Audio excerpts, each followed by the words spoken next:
In this video, I'm going to show you how you can easily add Shazam to Control Center on your iPhone.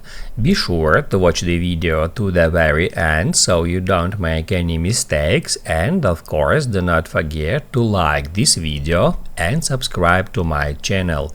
Thanks guys.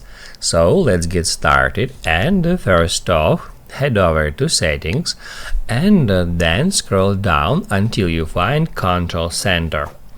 Then scroll down again until at More Control section you will find Music Recognition.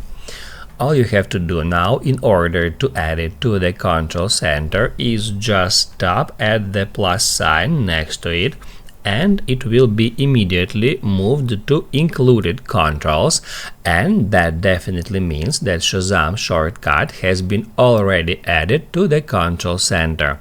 We can swipe down from the top right corner of the screen, and now we can find the Shazam icon right here at Control Center Shortcuts. Right here we can tap on it to turn it on or turn it off. Also, right from here we can change the order of Control Center shortcuts.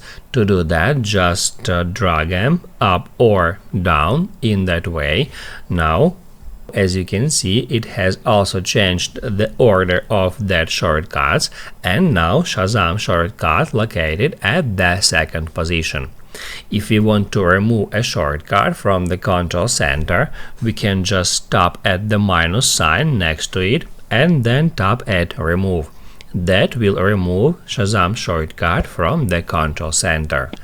That's how you can easily add and remove Shazam shortcut to the Control Center.